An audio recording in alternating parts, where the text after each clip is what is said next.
राम के नाम लेने वाले ये भाजपाई अगर राम के एक आदर्श को भी मान लेते तो आज देश की स्थिति नहीं होती। सर बाबा आए हैं नौबतपुर में, बड़ा भीड़ हो रहा है। उनकी जो गाड़ी है उसको सांसद मनोज तिवारी चला रहे हैं, रामकृपाल जी। मतलब भाजपा के तमाम जो बड़े चेहरे हैं उनको बाबा के इर्द गिर्द देखा जा रहा है। कैसे देखते हैं कि एक हनुमत कथा को भाजपा के बड़े नेताओं के द्वारा जो हाईजेक किया गया है, कहाँ तक उचित है? गवाह है और धर्म के बहुत सारे पुस्तकें भी गवाह है कि पूर्व समय में भी राक्षसों ने अपने तप के बल पर देवताओं का सारा आशीर्वाद लेकर देवताओं को ही तंग करने का काम किया है, और वही देवता जो आशीर्वाद देके नहीं थकते थे वही देवता उसके विनाश के लिए भी काम करते हैं। और यह शुरुआत बजरंग बली ने कर्नाटक से कर दिया है। और नेपोलियन ने भी कहा है, आपको याद होगा, कि जब देश की जनता सत्ताधारी से अधिकार मांगने लगे तो उसके धर्म के आग में झोंक दो। 302 आने के बाद इतना अहंकार है। कांग्रेस ने 410 लाया है राजीव जी के समय में, सबसे बड़ा। तो कांग्रेस को तो वैसा अहंकार कभी नहीं हुआ। 410 ला के भी हम इतना नंगा नृत्य नहीं करते। सत्ताधारी दल के लोग हैं कि मोदी का कोई जोड़ा नहीं है, विपक्ष के पास चेहरा नहीं है, राहुल गांधी को लोग बड़ा हल्के में लेता है, क्या कारण है? ग्राउंड जीरो से मैं मनीष ऋषि, और कैमरा स्क्रीन पर आप जिन्हें देख रहे हैं कांग्रेस के एक बड़े चेहरा कमलदेव नारायण शुक्ल जी हमारे साथ अभी मौजूद है। तमाम मुद्दों पर बात करेंगे। सबसे पहले स्वागत है चैनल में। चलिए, कर्नाटक चुनाव जीते हैं, कांग्रेस के जो लोग हैं, कांग्रेसी लोग हैं, चेहरा खिल गया है, कैसे देखते हैं? देखिए, कर्नाटक चुनाव जीते हैं, कांग्रेस का चेहरा खिला है, कार्यकर्ता का चेहरा खिला है, यह बात तो है ही जी। लेकिन कर्नाटक चुनाव की जीत से देश का भी चेहरा खिला है। और कर्नाटक चुनाव वास्तव में नफरत पर मोहब्बत का विजय है। नफरत पर मोहब्बत का विजय है जी। जो इस देश में 2014 से राजनीति हो रहा है वह नफरत का राजनीति था, देश को तोड़ने का राजनीति था जी। और बहकावे में इस देश की जनता आई थी, चूँकि धर्म का प्रयोग किया गया जी। और नेपोलियन ने भी कहा है, आपको याद होगा, जी। कि जब देश की जनता सत्ताधारी से अधिकार मांगने लगे तो उसके धर्म के आग में झोंक दो। तो सत्ताधारी दल ने सत्ता के लालच में, अपने निजी स्वार्थ में इस देश को धर्म के आग में झोंक दिया है, जिसको जनता अब समझने लगी है। और राहुल जी ने जो 35 से 37 किलोमीटर का पदयात्रा करके पूरे देश में कन्याकुमारी से कश्मीर तक जो संदेश दिया, मोहब्बत का पैगाम दिया और कहा कि नफरत छोड़ो भारत जोड़ो, इसका असर इस देश पर पड़ा है। और उसका परिणाम मैंने 6 महीना साल भर के अंदर होने वाले विधानसभा चुनावों में हिमाचल और कर्नाटक ने दिखाया है। और आने वाले राजनीति के लिए यह एक बहुत बड़ा संदेश है। भाजपा को आत्मचिंतन करने की ज़रूरत है। यह देश गांधी का देश है, नाथूराम गोडसे का देश नहीं है। यह देश धर्मनिरपेक्षता का देश है। और गांधी जी को गाली देने वाले लोग अगर समझेंगे कि हम गोडसे को माला पहना के इस देश के लोगों को भ्रमित कर देंगे, कुछ समय के लिए यह बादल से सूरज ढक सकता है, लेकिन अस्थायी नहीं ढक सकता है। अस्थायी नहीं ढक सकता है। धर्म की बात कर रहे थे आप कि जब जनता सवाल पूछने लगे तो धर्म में झोंक दो। इतिहास गवाह है और धर्म के बहुत सारे पुस्तकें भी गवाह है कि पूर्व समय में भी राक्षसों ने अपने तप के बल पर देवताओं का सारा आशीर्वाद लेकर देवताओं को ही तंग करने का काम किया है। और वही देवता जो आशीर्वाद देके नहीं थकते थे वही देवता उसके विनाश के लिए भी काम करते हैं। और यह शुरुआत बजरंग बली ने कर्नाटक से कर दिया है। उन्होंने देखा कि मेरे नाम का दुरुपयोग हो रहा है, मेरे नाम पर वोट मांगा जा रहा है, यानी मुझे बेचा जा रहा है, और ईश्वर को बेचना मंजूर नहीं हुआ, बेचाना मंजूर नहीं हुआ, इसलिए भाजपा को जवाब दे दिया। जी। नहीं है धर्म। कांग्रेस धर्म का उपयोग वोट के लिए नहीं करती है। कांग्रेस धर्म का उपयोग आदर्श और चरित्र के लिए करती है।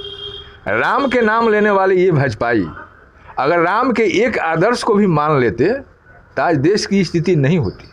तुम राम का नाम लेते हो, एक आरोप लगने के बाद राम ने सीता को घर से त्याग दिया और तुम पर अदानी को लेकर इतना आरोप लगा और पूछा गया कि 20,000 करोड़ रुपया कहाँ का है और किसका है, यह तुम बता नहीं पाया और राम का नाम लेते हो। तुम जेपीसी बनाने से घबराते हो?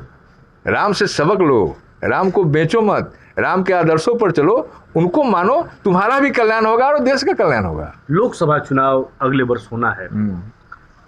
लोग कह रहे हैं, खासकर जो सत्ताधारी दल के लोग हैं, कि मोदी का कोई जोड़ा नहीं है, विपक्ष के पास चेहरा नहीं है, राहुल गांधी को लोग बड़ा हल्के में लेता है। क्या कारण है? जो कॉरपोरेट मीडिया है वह अपने संवैधानिक दायित्वों को भूल गया है जी। और वही मीडिया राहुल जी को पप्पू साबित करने के लिए 14 से काम किया और उसके लिए कितने खजाना खाली हुए ये कॉरपोरेट मीडिया के मालिक ही बता सकते हैं जी। आपके जैसे पत्रकार जो कॉरपोरेट में नहीं हैं, अपनी मेहनत से पत्रकारिता करते हैं, अपनी ईमानदारी से पत्रकारिता करते हैं और आज वह सोशल मीडिया उन कॉरपोरेट पत्रकारों से और उन चैनलों से कहीं आगे है। तो जिस चैनल के आधार पर राहुल जी को पप्पू साबित किया गया, वहीं कर्म, सत्य और धर्म के आधार पर राहुल ने साबित कर दिया कि जिसको तुम पप्पू कहते हो वह पप्पू नहीं है, वह गप्पू भी नहीं है। तुम तो गप्पू हो, केवल गप करते हो, भाषण हो, केवल जुमला देते हो। हम वास्तविकता को पहचानते हैं। देश से प्रेम है, देश के सारे लोगों से प्रेम है, देश के प्रकृति से प्रेम है, उसके भाषा से प्रेम है, उसके धर्म से प्रेम है और हम मोहब्बत का पैगाम लेके चले। उसका परिणाम हिमाचल और कर्नाटक आपके सामने है और यही परिणाम 24 में भी होगा। कौन चेहरा होगा? चेहरा तो समय तय करता है। मोदी चेहरा थे क्या? अगर भाजपा जिस दीनदयाल उपाध्याय जी का नाम लेती है, मोदी को लेकिन फेस बनाया ना, गया। मैं आ रहा हूँ बनाना तो, अरे भाई आर्टिफिशियल फेस तो शादी के पहले लड़कियां जाके मेकअप कराती हैं पार्लर में, तो उनका वास्तविक चेहरा थोड़ा होता है, वो आर्टिफिशियल होता है। तो ये फेशियल चेहरा है, मोदी का चेहरा फेशियल चेहरा है। तो फेशियल चेहरा अस्थायी नहीं होता है, उस सही स्किन को खराब कर देता है, तब चेहरा खराब। आपको कह रहे हैं अस्थायी नहीं होता है, दोबारा रह गए। अहंकारी लोग जो हैं, 302 आने के बाद इतना अहंकार है। कांग्रेस ने 410 लाया है राजीव जी के समय में, सबसे बड़ा तो कांग्रेस को तो ऐसा अहंकार कभी नहीं हुआ। 410 ला के भी हम इतना नंगा नृत्य नहीं करते हैं। इस देश के लोग, कोई लोग क्या संदेश देना चाहते हैं? हकीकत यह है कि जो काम पाकिस्तान ने 47 से किया, देश आज़ाद होने के बाद जब देश का बंटवारा हुआ और एक तरफ पाकिस्तान बना, एक तरफ हिंदुस्तान बना, तो जो पाकिस्तान का निज़ाम हुआ उस देश को धर्म में बांटा, हिंदू मुस्लिम किया, हिंदुस्तान पाकिस्तान किया, मंदिर मस्जिद किया। और जो हिंदुस्तान का निज़ाम है वह कहा कि तुम हिंदू मुस्लिम करते रहो, हिंदुस्तान पाकिस्तान करते रहो, मंदिर मस्जिद करते रहो, मुझे इन मुद्दों से कोई मतलब नहीं है। मुझे भारत को अमेरिका, जापान और ब्रिटेन के स्थान पर लाना है। तब हम छठा शक्ति के रूप में 19वीं सदी और 20वीं सदी के अंत में पहुंचे। यह करिश्मा मोदी का नहीं है। मोदी तो हमारे किए हुए कामों पर आके झंडा दिखाए हैं, ग्राउंड लेवल पर कोई उनका किया हुआ काम नहीं है। हाँ, ग्राउंड लेवल पर उनका किया हुआ काम यही है, देश में नफरत। 11 से 12 में इस देश में एक मैसेज दिया गया। यह आरएसएस का स्क्रिप्ट था जिसमें आना को लाया गया और आना के बहाने इस देश में एक माहौल क्रिएट किया गया कि कांग्रेस का जो यूपीए 2 सरकार है वह भ्रष्टाचारी है और भ्रष्टाचार में डूबी हुई है।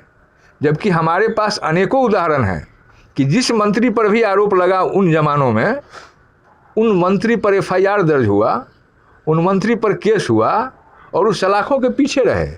यह मेरा इतिहास रहा है, यह मैंने किया है। और आज किसानों पर मंत्री गाड़ी चलाते हैं, इसके बाद भी उन पर एफआईआर नहीं होता है। आज गोल्ड मेडल जीतने वाली हमारी महिलाएं देख रहे हैं कितना दिन से जंतर मंतर पर धरना पर बैठी हुई है, और किसके खिलाफ? तो भाजपा के एक बाहुबली एमपी के खिलाफ, और उस पर एफआईआर हो रहा है सुप्रीम कोर्ट के कहने के बाद। सुप्रीम कोर्ट को कहना पड़ा कि यह मैसेज मन दीजिए आप लोग कि कोर्ट के कहने के बाद भी एफआईआर नहीं होता है, कोई कार्रवाई नहीं होती है। शर्म आनी चाहिए मोदी को। शर्म आनी चाहिए भाजपा सरकार को। विगत 6 महीना में सुप्रीम कोर्ट ने जितना इस इशू पर देश में वर्डिक्ट दिया है, इस वर्डिक्ट के बाद भी कोई सरकार कहती है कि हम संस्कार के वाले सरकार हैं, हम सनातन धर्म के पुजारी वाले सरकार हैं और राम भक्त के सरकार हैं, वैसे लोग राम को बदनाम कर रहे हैं। लेकिन युवाओं को एक संदेश है कि भ्रम के जाल में न पड़े। आज युवा बतलावे जो कहते थे कि हर हर मोदी घर घर मोदी, 2 करोड़ प्रति वर्ष नौकरी देने वाले मोदी के लोगों ने बताएं कि साहब कितना दिया है साल में नौकरी। जो सुषमा स्वराज और स्मृति ईरानी 25 रुपया सिलेंडर का दाम बढ़ने पर माथा पर सिलेंडर लेकर डांस करती थी, कद्दू लेकर राजनाथ सिंह बैठते थे, वो क्यों नहीं बता रहे हैं कि 4 से 25 का सिलेंडर आज 12 से 1 में क्यों मिल रहा है। देश की जनता बेरोजगारी से तबाह है, महंगाई से तबाह है, और इन मुद्दों पर जब सवाल पूछो तो ये भाजपा वाले सरकार वाले कहते हैं कि पाकिस्तान यह गांधी का देश है, सत्य और अहिंसा पर चलता है। और गांधी को गाली देने वाले लोग देखें कि गांधी का आइडियोलॉजी आज पूरे विश्व में मान्य है। आज पूरा देश विश्व जो है जल रहा है और वहाँ हमारे देश के आइडियोलॉजी को माना जा रहा है। पूरा विश्व कहता है कि गांधी के सिद्धांत पर और भारत के सिद्धांत पर ही पूरे विश्व में शांति कायम किया जा सकता है। तो भाजपा वालों को कहीं बोलने का अधिकार, नैतिक अधिकार है क्या? चलिए, बहुत बहुत धन्यवाद समय देने के लिए। आप देखते रहिए ग्राउंड जीरो। मैं हूं मनीष ऋषि, धन्यवाद।